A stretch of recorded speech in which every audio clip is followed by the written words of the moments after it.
as in the LGBT community, we were in the closet. Some of us still are in the closet. And this story of freedom is a story that inspires me as a Jew, but also as a gay guy that got out of the closet and that needs to remember that not to be ashamed of who he is. I use Pesach a lot as an example that the Jewish way is when there's something bad and you get out of that bad place, you don't just tolerate it, you celebrate. It's not just one holiday, it's every Shabbat, and every holiday ends up being Zecher Yetziat Mitzrayim, remembering that leaving of the narrow place, which is very true for the LGBTQ community because everything we do, people tell me sometimes I should just move on and like, why do you keep talking about it?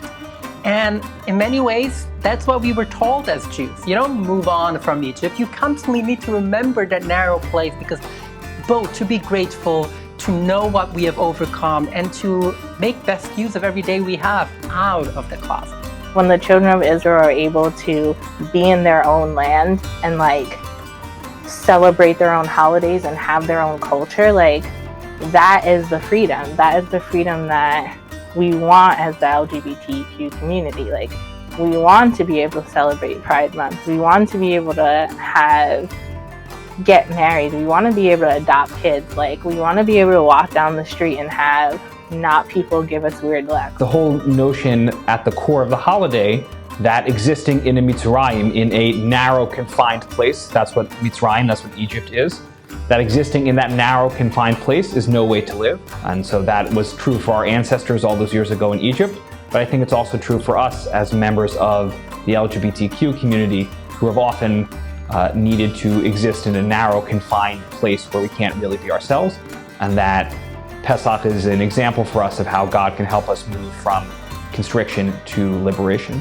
It took 40 years to get through the desert into the land of Canaan.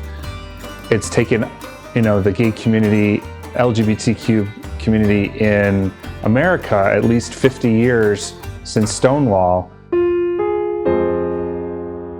The question that I would have us ask is how can we be more actively inclusive and fully embracing of Jews of color, Black Jews, queer Jews, and especially trans Jews? What can we take from this night and add to all other nights to create a more expansive table? What can we do for the groups that are being persecuted right now? And what are the groups that are being persecuted right now? Why is this night different from all other nights? And then we have why is this person different from all other people? They both establish one thing as the norm and another thing as an outlier to be examined and analyzed. So if I were to add a question, it would be something like, why do we consider this night so strange? Why do we consider all other nights normal?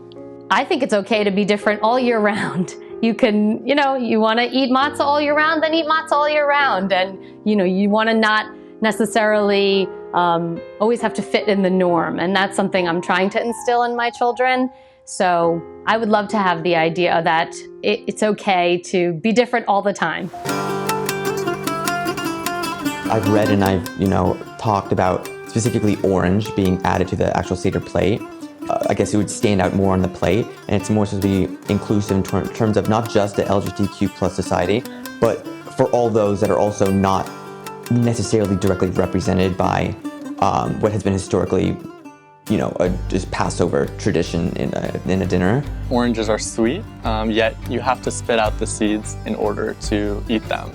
And in order to spit out those seeds, we can think of that in terms of homophobia, and how sometimes in order to get to something sweet, you need to repudiate a little bit of what comes with it. I would love to see more queer voices featured, from Abby Stein or Rabbi Sandra Lawson or Adam Eli or Chella Mann.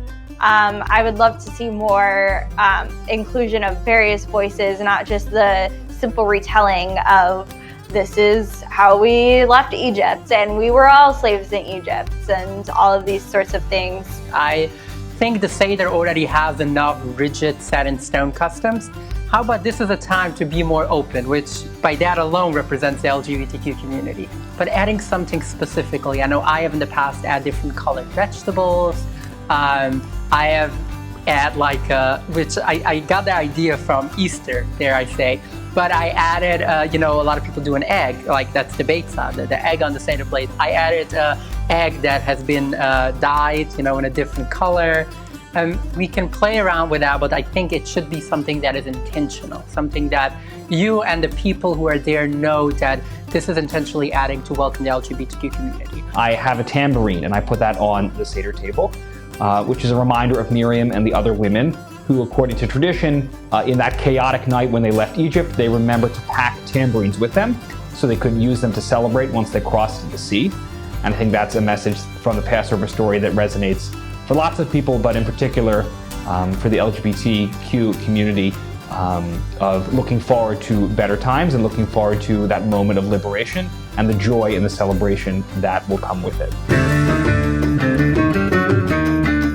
Learning the history, the retelling it, even though we know the story from year to year, it continues to remind us and continues to make us aware of our responsibility to continue telling the story and to continue making sure that we become a more free and just people. The road is still long. We did not get to where we want to go yet, but we're definitely on the way.